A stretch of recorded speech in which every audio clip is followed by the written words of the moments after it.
This is the 96th episode of the Effective Executive podcast and YouTube channel. And this week I wanted to talk about, I named it the episode Bring Energy to Your Organization, but it's really about motivation, right? So, how do companies go about motivating, bringing energy into their organization varies. A number of organizations I've worked with have different approaches, and probably the top four that I'll mention here are, I'm going to bring in a motivating leader, and or they'll bring in motivational speakers, someone to come in and talk, uh, motivation and getting people excited and lathered up and all that. The third thing is hiring ambitious and positive employees. And then the fourth is fear and accountability. And to me, it's a kind of a negative energy, but nonetheless, a lot of organizations still like to use these types of things. And I'll revisit these four after I go through what I find works in organizations, and a lot of what I do in organizations. And I start with the quote from Frederick Herzberg uh, that states basically, you want people to do a good job, give them a good job to do. And, there's this really means designing a system for people to work in that they can get energy from, as opposed to being micromanaged or told what to do. Lots of rules, lots of procedures and processes and those types of things. They don't get people very excited. They're they're not intrinsically motivated by those things. So what do I find works? And these are things that will bring energy for all. And what I mean by that is, sometimes you can focus in on one person so much. And I see this a lot in organizations that, you can have one person performing, super well, but, if you have 500 people in your organization, let's say you got a handful, say 5 people that are, super performers, and 495 are just kind of plodding along, you got a problem. So the aim from my perspective is to get the 495 to move just a little bit, and that will be, um, you know, volumes better than just 5 people or 10 or a handful or how many ever in the organization that provide the energy, for it. So how do we do this?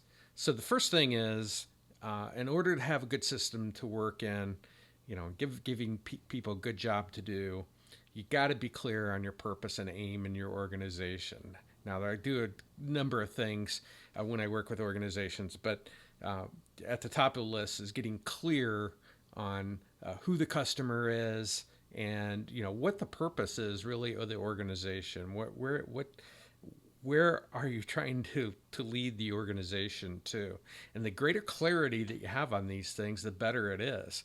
Now, I go in and a lot of times will redo these things because I start customer in. So in other words, why is the customer showing up? Should be aligned with the purpose and aim of your organization. And from that customer in view, you get a customer creed. And this is something that I built over the years, which is basically, here are the things you do and can't do with customers from what you've learned by listening and observing how they interact with your organization. And the better you get at these things, to have a customer creed in your organization is tremendously beneficial, especially if it has the insight of knowledge as opposed to somebody just came up with a list off the top of their head. So I take people through a systematic process, a method. I go take them through in order to develop a customer creed. The second thing is, a customer and how they fit into the organization. Now, if you're hiring frontline people in your organization, then it's pretty easy because they're interacting with them every day. And if you listen to last week's episode where I talked about handoffs, there's a number of things that become barriers for customers where you need to be working on removing those barriers for frontline people to deliver end-to-end service for customers. But everyone in the organization needs to understand the customer and how they fit in to the delivery of a product or service to that customer. The more they know, I mean, this is lots of research associated with this, the more engaged and motivated and the energy and those types of things you have an understanding other than I did 10 whatevers today, and if you're buried in finance or IT or whatever, sometimes you aren't connected directly with the customer and what the customers do. So it's important to understand how the customer, what they're doing on a daily basis affects what the customer and how they fit in. The third thing is a big one, and this one I really struggle at organizations with nowadays, probably always, but more so today, but decision making on your own work. If you're a worker and you're being micromanaged and you, as I mentioned earlier, the rules, the procedures, and those types of things, people have made decisions about that work. And you should always be, especially as an executive, be open to changing things based off of the people that actually do the work. There may be reasons, but just because the reasons as an executive why you do things a certain way, sometimes it's lost on the frontline people. Well, they just don't need to know that. Well, yeah, they do.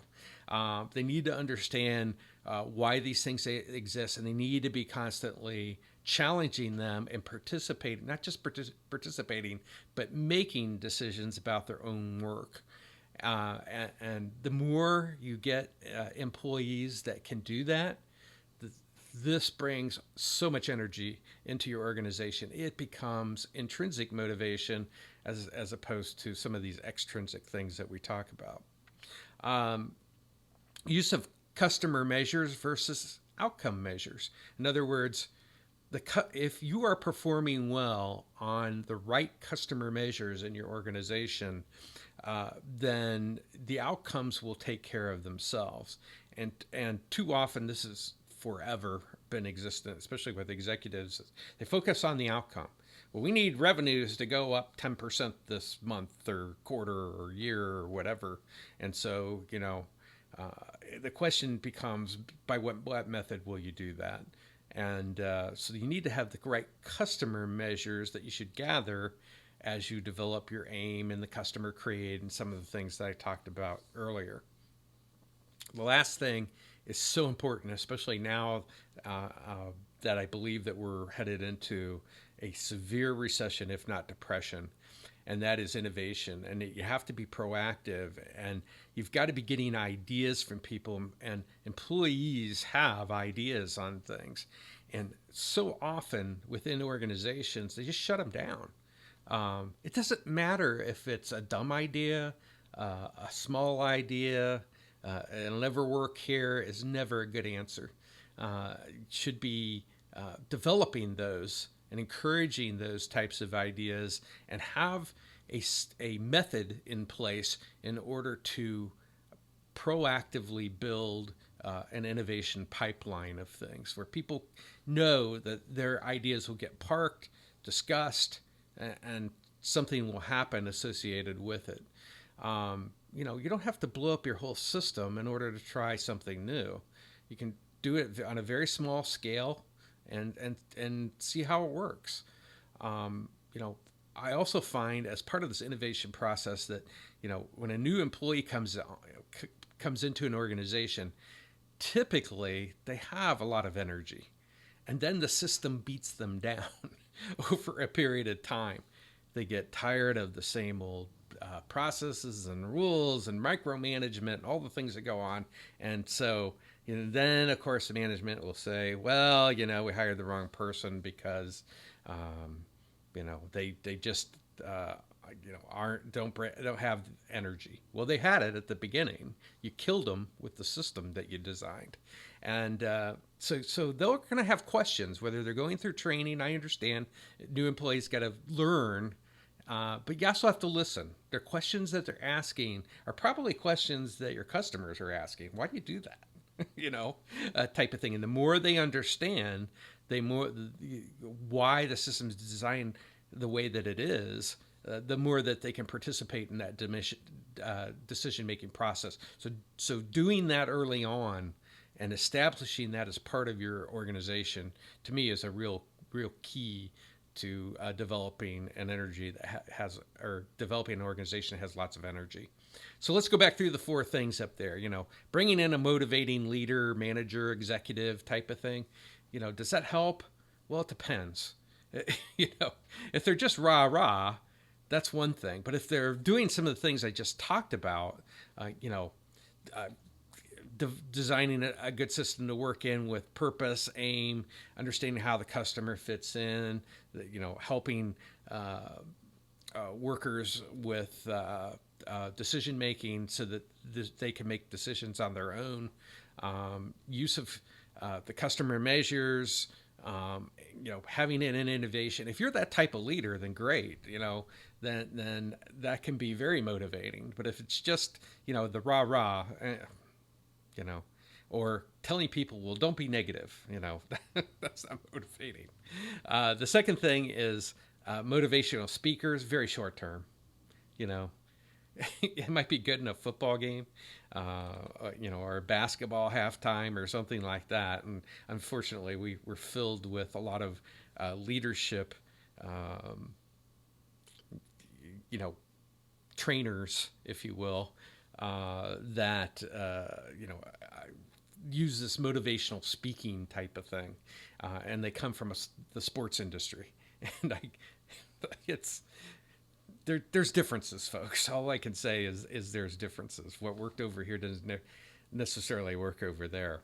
The third thing, hiring ambitious and positive people. Well, it depends, right? As I mentioned, as I was going through the things you should put in the organization, having people that are ambitious and positive, typically the systems that they're brought into beat them down, and so they're ambitious and they're positive and they bring energy until the system just pounds them into the ground until they say, this really, this stinks. And then the fourth one that I cover, fear and accountability. Fear is always, I've never found it to work. I hear a lot of managers say, well, a little fear in our organization's good. Well, do you have to live in fear? Is that because that's the way you're managed? There's something wrong with an organization where we have to have fear driving how we generate negative energy in an organization. And then the last one, or the thing accompanying that, is accountability, which can create fear. Well, you're going to be held accountable, for those rules and this outcome and these types of things. Well, I did a episode back in December 7th of 2000. You can go back. I'll put a link to it below, about accountability versus responsibility. It's funny to me because it's one of the least watched episodes, probably one of the most important ones. But making people accountable is just nuts. They have to be responsible. In other words, they have to be participating in the decision-making process or making the decisions on their own, because you've got such a great system that it's open to new ideas and trying new things. And so helping them be responsible is much different than accountability. Accountability means I've given you a list of things you have to follow, and I'm going to micromanage you to those things and make you accountable for those results. Well, if you don't have any leeway or any responsibility associated with the methods that are put in place, you're not going to have a lot of energy in your organization, and all these ambitious, positive energy new employees that you have will get beaten down over time. So that's what I wanted to cover this week. And remember, There's always a better way.